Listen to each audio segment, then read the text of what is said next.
룰루랄라 TV. 안녕하세요. 저는 룰루랄라 TV의 룰루쌤. 저는 랄라쌤이에요. 안녕. 네, 우리는 같은 말을 해도요. 어떤 친구는 밋밋하고 재미없게 이야기하는 친구가 있고요. 어떤 친구는 중요한 단어가 귀에 쏙쏙 박히고 전달력 높게 이야기하는 친구가 있습니다. 네, 이처럼 말을 정확하게 상대방에게 전달하기 위해서는 내가 하고자 하는 말의 핵심 키워드를 파악하고 이를 잘 전달해내려는 노력이 필요하겠죠. 하지만 가끔 학교에서 발표할 때 이런 친구가 있어요. 안녕하십니까? 저는 홍길동입니다. 하고 이런 말투는 어디서 많이 들어보셨을 거예요. 이렇게 오르락 내리락 하는 어조를 가지고 이야기하면 뭔가 재미는 있을지 모르겠지만 듣는 사람 귀에는 안녕하십니까? 저는 홍길동입니다 하고 하까 는동다라는 단어만 들리기 때문에 정작 중요한 내 이름은 친구들에게 전달하지 못하는 경우가 많습니다. 네, 맞아요. 그래서 자기소개에서 내 이름처럼 가장 중요한 단어를 뽑아내고 이를 파악해서 정확하게 전달하려는 노력, 아무래도 필요하겠죠. 그렇죠. 그래서 지금부터 룰루랄라쌤과 함께 말을 정확하게 그리고 중요한 단어를 상대방에게 전달하는 강조법을 연습해 보도록 하겠습니다. 이름하여 엘리베이터 강조법에 대해서 배워볼 텐데요. 자, 여러분 준비되셨나요? 본격적으로 배워보도록 하겠습니다. 고고고!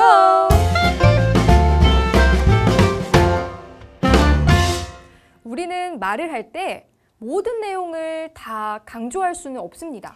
그건 듣는 사람도 마찬가지예요. 말하는 사람의 이야기를 처음부터 끝까지 모든 말을 다 기억해내는 건 거의 불가능하지 않을까요? 그렇죠. 그렇기 때문에 내가 하고자 하는 말, 그리고 그 중에서 중요하게 전달하고자 하는 단어를 꼽아보고 네. 이를 정확하게 전달하려는 노력이 필요한 것이겠죠. 그렇죠. 네, 룰루쌤. 네. 혹시 엘리베이터 타보셨나요? 저는 엘리베이터 매일매일 타죠. 왜냐하면 저 아파트 살거든요.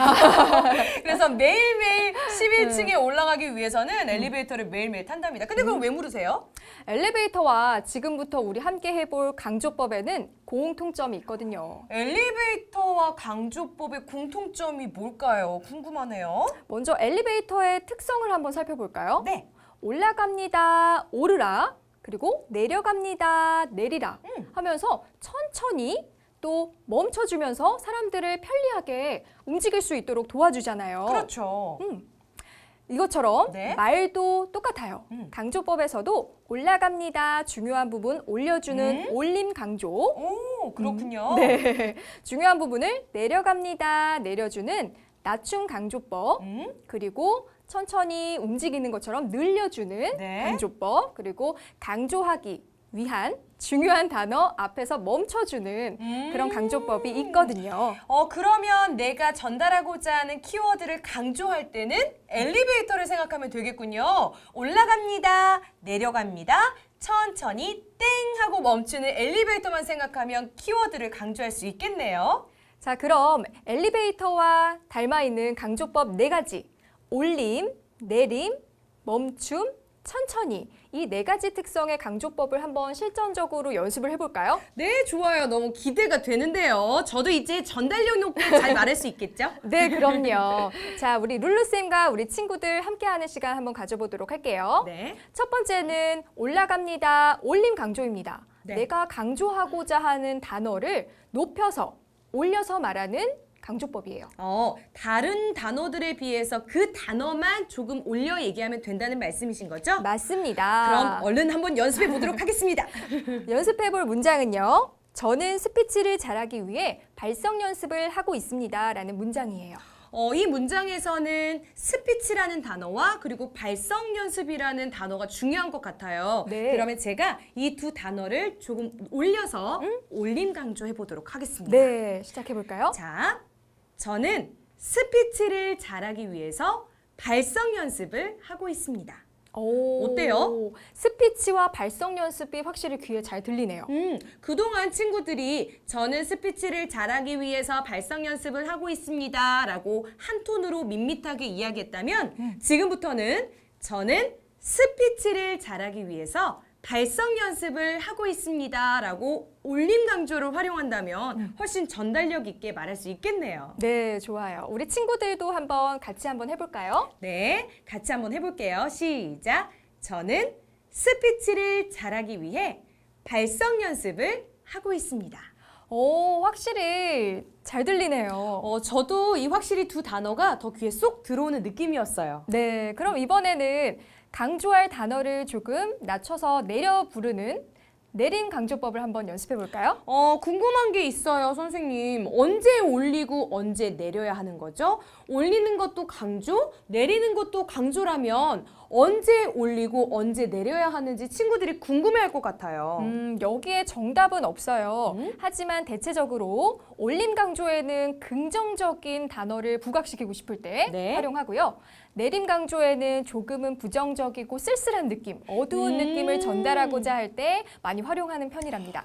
그럼 예를 들어 제가 아주 슬픕니다 라고 슬프다라는 단어는 조금 부정적인 단어니까 저는 지금 슬픕니다 라고 올림 강조보다는 저는 슬픕니다 라고 좀 내림 강조를 하는 게 훨씬 더 전달력 있게 말할 수 있는 거군요. 그럼요. 이런 느낌으로 한번 도전해 볼까요? 네, 어떤 예문으로 연습해 볼까요?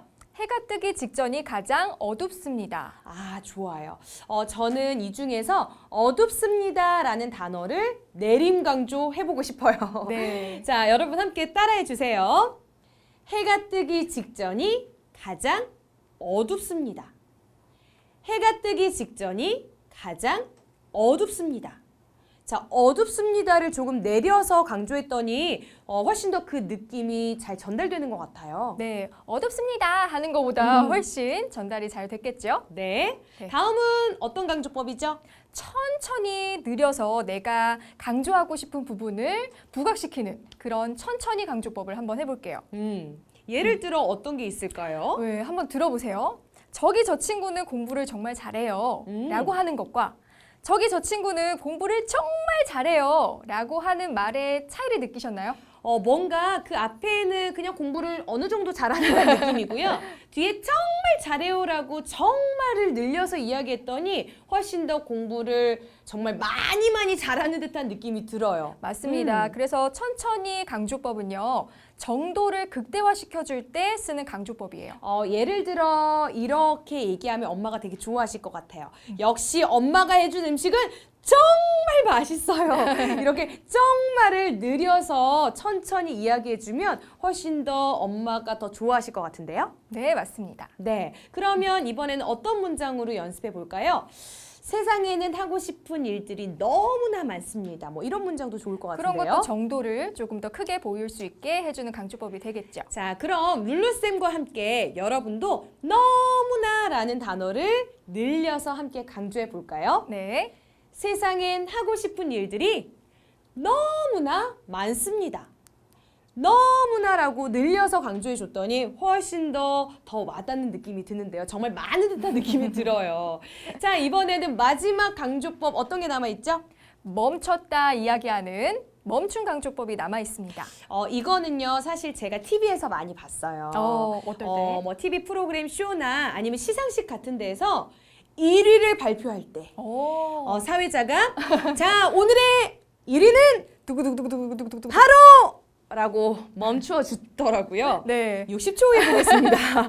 이렇게 뭔가 가슴이 조마조마조마해서 더 기다려지고 더 집중되고 뭐 더 궁금해지고 그런 마음이 들더라고요. 지금 말씀하신 것처럼 더 궁금하고 앞으로 어떤 얘기를 해줄지 기대되는 그런 중도를 가져오기 위해서 우리가 하는 것이 바로 멈춤 강조법이 맞아요. 그렇군요. 그러면 내가 중요하게 정말 강조하고 싶은 단어 앞에 한번 멈추어서 말 그대로 뜸을 들이면 되겠군요. 맞아요.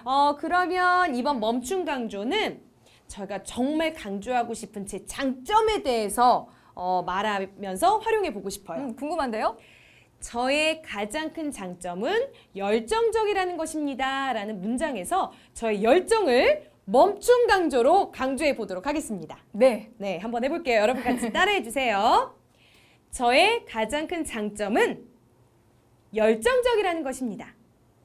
어때요, 여러분? 열정적이라는 단어를 강조하기 위해서 그 앞에서 멈춰줬죠? 그렇죠. 저의 가장 큰 장점은 열정적이라는 것입니다. 장점은 하고 쉬었더니 멈추어 줬더니 훨씬 더 열정이라는 단어가 부각되어서 들리는데요. 잘 들려요. 더 크게 들리고요. 자, 여러분도 같이 한번 연습해 볼게요. 여러분의 장점을 실제 단어에 넣어서 저의 가장 큰 장점은 활발하다는 것입니다. 목소리가 크다는 것입니다. 밝다는 것입니다. 친절하다는 것입니다. 어떤 단어든 좋습니다. 그 단어 앞에 한번 멈춰 주는 거예요. 다 같이 한번 가볼게요. 저의 가장 큰 장점은 열정적이라는 것입니다. 이렇게 말이죠. 어때요, 여러분? 이렇게 다양하게 활용했더니 이제는 조금 말하기에 자신감이 느껴지지 않나요? 자, 그럼 지금까지 연습했던 4가지 강조법, 올림, 내림, 천천히, 멈춤. 네. 이 4가지를 한꺼번에 활용해서 책에 있는 예문을 가지고 마지막 연습을 한번 해볼까요? 네, 좋습니다. 자, 룰루쌤과 랄라쌤이 강조법을 사용한 것과 그렇지 않은 것의 예시를 보여드릴 거예요. 여러분이 직접 들으면서 강조법을 사용했더니 훨씬 더 전달력이 높아지는구나 라는 걸 느껴보셨으면 좋겠어요. 네, 제가 먼저 강조법을 활용하지 않은 예를 보여드리도록 할게요. 네, 그럼 저는 강조법을 사용한 예를 보여드리도록 하겠습니다. 시작해 볼까요? 네, 다음으로 스피치 우수상 시상이 있겠습니다. 스피치 우수상은 적극적인 수업 참여와 노력으로 탁월한 스피치 능력과 높은 자신감을 가진 학생에게 수여하는 상입니다. 수상자는 총 2명입니다. 첫 번째 수상자는 한가인입니다. 축하합니다. 선생님, 좀 죄송한 말씀이지만 좀 졸리네요. 좀 지루했어요. 말하면서 저도 심심했어요. 그리고 우수상이라는 단어도 크게 들리지 않았고 우수상을 어떤 사람이 받는지도 그렇게 귀에 쏙쏙 들리는 느낌은 아니었어요. 그렇죠. 자, 그럼 이번에는 엘리베이터를 생각하면서 올리고 내리고 멈추고 천천히 늘려서 제가 강조법을 활용해 이 문장을 다시 한번 말해보도록 하겠습니다. 아래 자막에 언제 멈추고 언제 높이는지 같이 나가니까요. 여러분도 함께 연습해 보시면 좋을 것 같아요. 네, 자, 그럼 제가 시작해 보도록 하겠습니다. 시작. 다음으로 스피치 우수상 시상식이 있겠습니다. 스피치 우수상은 적극적인 수업 참여와 노력으로 탁월한 스피치 능력과 높은 자신감을 가진 학생에게 수여하는 상입니다. 수상자는 총 2명입니다. 첫 번째 수상자는 바로 한가인 양입니다. 축하합니다. 어때요, 여러분? 자, 이제는 어떤 상인지, 그리고 이 우수상이 몇 명에게 주어지는지, 그리고 그 주인공은 누구인지 좀 귀에 쏙쏙 들어오나요? 자, 강조법을 사용하면 훨씬 내가 전달하려는 말을 귀에 쏙쏙 박히게 말할 수 있으니까 같은 말을 해도 듣는 사람이 훨씬 지루하지 않고 중요한 내용을 훨씬 더 잘 기억할 수 있겠죠? 여러분 어땠나요? 내가 하고자 하는 말 중에서 중요한 단어를 보다 명확하고 정확하게 상대방의 귀에 꽂히게 하기 위해서는 그 단어를 강조하는 것이 중요하다는 것을 알았을 거예요. 네, 강조법이 기억이 안 날 때는 엘리베이터를 떠올려 보세요. 올라가고 내려가고 천천히 원하는 층에 땡 하고 멈추어주는 엘리베이터를 생각한다면 여러분들이 훨씬 더 강조법을 잘 활용할 수 있을 것 같아요. 자, 저희는 다음 이 시간 더 재밌는 스피치 놀이를 가지고 다시 돌아오도록 하겠습니다. 기대해 주세요. 그때까지 여러분 안녕. 안녕.